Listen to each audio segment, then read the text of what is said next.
Hello, magandang araw, magandang araw. Welcome back po sa aking channel. So for today's video, chika lang tayo mga kasari. Regarding po sa aking experience dito sa aking sari-sari store. So, kumusta po ang lahat? Maraming salamat po mga kasari, mga customer, mga viewers ko dyan na nanonood sa aking mga video, sa aking mga vlog. Thank you so much po sa inyo. So, pasensya na po yung background po natin maingay kasi naglalaba po ako yung washing machine. Thank you so much sa washing machine, Mami M, all the way in US. No, kumusta ka na po? Maraming salamat po. Yun, maingay po yung washing machine. Kaya medyo ingay yung background. So, ayan. Maraming salamat po sa aking mga member, to all the members, subscribers, and viewers. Thank you so much po. So, kung bago ka sa aking channel, don't skip the ads. Maraming salamat. Of course, meron kaming channel sa amin ni Scott Lynn and Scott in the Philippines. So, bihira pa lang kami makakagawa ng video kasi, busy ang inyong mga lingkod, So, ayan. Maraming salamat po. So, ngayon pag-usapan po natin regarding po doon sa ating mga paninda na kasi meron pong mga nagtanong kung magsisimula nga, yung nasagot ko na po kung ano po yung mga bibilihin sa halagang 3,000 na puhunan, 5,000 na puhunan, depende na po yun sa inyo. Basta yun po yung una nating bibilihin, yung mga ilang peraso na talagang mabili po yun sa tindahan. Tapos ilista na lang po natin sa sunod kung ano po yung mga hinahanap nilang variety, kasi may mga variety po yun na gusto nila. Abawa, kape, gusto nila ay Nescafe Creamy White, pero ang nabili natin original na Nescafe. So, matingga po yun. So, bilang tindera, sa aking pagtitinda, nakita nyo naman po, hindi pa ako nagsishare na yung bang lumago yung mga tindahan, nakaipon ka ng bonggang-bongga, hindi pa ako nakapag-share kasi na-try ko naman po yun. Pero dito sa aking tindahan, hindi po siya ganun ka-benta. Pero okay naman. Kaysa wala kang ginagawa. Kaysa tunganga ka lang sa maghapon. Para sa akin, malaking bagay na po yun. Yung mga barya na yun. Tapos, minsan, kulang pa sa pambili po ng yung itlog. Isang tray itlog. Kasi nga, hindi po ganun yung benta natin. Tapos, unti-unti pong naubos yung mga paninda natin. Kasi lagi po natin kinukuhanan. Maliit man o malaki yung benta, kinukuhanan po talaga siya. Kasi wala po kong ibang income. So, kung makasahod man ako sa YouTube once a year, so ayun pa, saka pala ako kapag dagdag, mga kasari.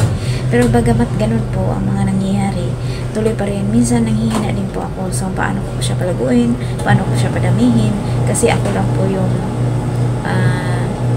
kumbaga, ito lang po yung source of income ko. Ito lang po yung pinagkakitaan ko. Kung meron pa pong iba na pwedeng pagkakitaan pang iba.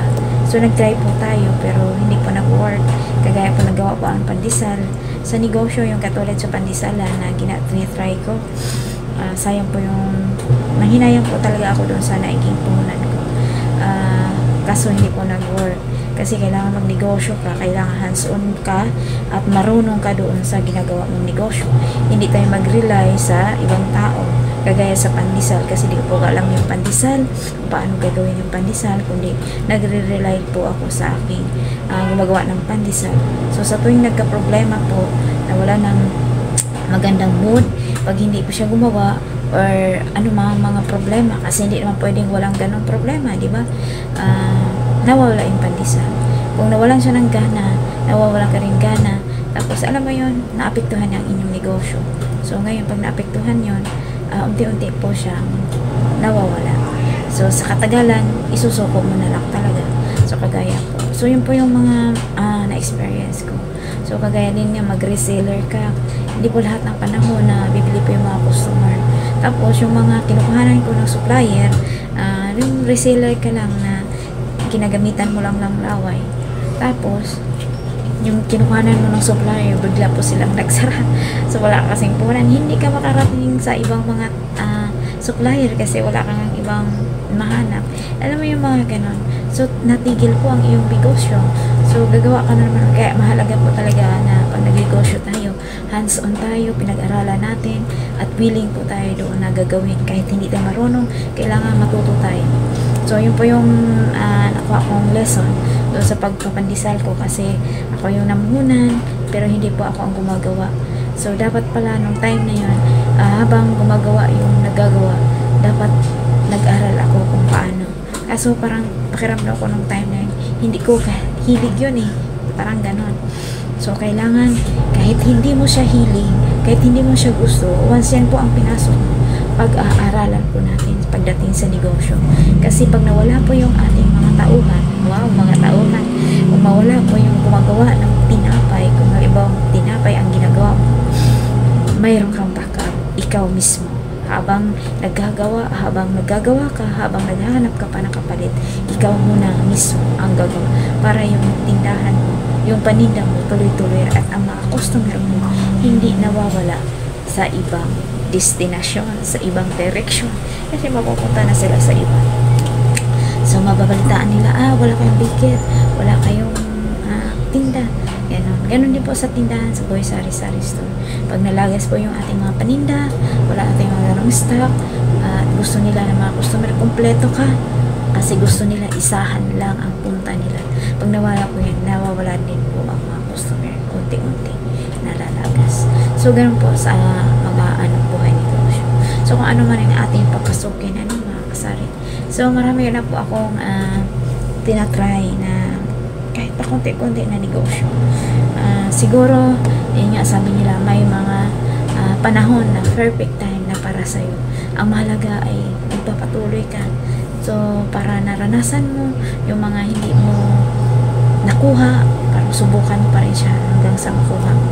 So, hanggang sa magtuloy-tuloy po yung negosyo. Kaya yung iba, naniwala po ako na hindi pagbukas ng kanilang negosyo ay lumaki na kagad ang kanilang negosyo.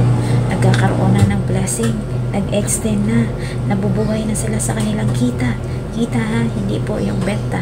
Kaya naniwala po ako na lumaan muna sila sa maraming mga pagsubok, maraming trials para mapagtagumpayan. So, ganun din po. So, hindi ko po sinasabi na ang galing ko kasi naranasan. Yun po yung natutunan ko sa mga sa pagtitinda ko. So, hindi po madali. Bukod doon, talagang hands-on, oras mo, yung effort mo, kasi huwag mo malasakit mo sa iyong negosyo, hindi lang sa iyong negosyo, kundi sa iyong mga customer. Kasi yan po sila ang tuloy-tuloy mag-partner. Hindi po tayo pwedeng magnegosyo na wala tayong connection sa iba. Hindi po pwedeng tayong magnegosyo na wala tayong pakisama. Hindi po tayo pwedeng magnegosyo na hindi natin aaralin, mga kasari. So, yun po. So, hindi din pwedeng magnegosyo na wala kang puhunan, di ba? Kailangan mamuhunan lahat po ng bagay. Lahat po yun ay kailangan pag-aralan at willing ka talagang matuto. Kasi minsan gusto lang natin yung blessing, yung kita, yung rumaragasang benta, rumaragasang kita, pero hindi tayo nanghihirap. Wala pong ganon, mga kasari, wala po. Kaya na yung mga kapwa ko kasari na talagang determinado po sila, tapos meron pa po silang mga backup, God bless po sa inyo, ang galing ng mga glory to God sa buhay nyo, kasi may karununan, meron kayo, talagang may disiplina ka din talaga, mga kasari. So, yun po, bagamat ganun po ang nangyari, salamat pa rin sa Lord, kasi nakapagpatuloy pa rin tayo kahit sa simple nating pagtitinda. Kaya kung ikaw isa ka sa gananon, na kagaya ko, nahirapan minsan kung paano palaguin yung ating munting negosyo, tuloy lang. Kasi minsan, sa sunod na araw, hindi mo alam, layo na pala, nakakuha ka na ng idea na ito pala ang dapat nating gawin. Diba? Maraming salamat po. Nawa po mayroon po kayong natutunan sa simple kong pagyayaw-yaw dito. Kasi yun po yung experience ko. Minsan narinig ko rin po, mas iba kasi pa yung na-experience po natin kaysa kwento lang po ng iba. Diba? So, mas iba. Kasi ikaw mismo magpursige, ikaw mismo magkaroon ng determination. So, ayan, maraming salamat din po sa mga taong nagbigay sa akin ng encouragement, nagbigay ng mga blessing, Ate Shawi, Vision Ngayon. Sobrang salamat po sa inyo na pinaranas po nyo sa akin. Thank you po sa inyo. God bless po. Ayun lang, mga kasari, ang aking share sa inyo. At nawa po, meron po kayong natutunan. Thank you and God bless po everyone.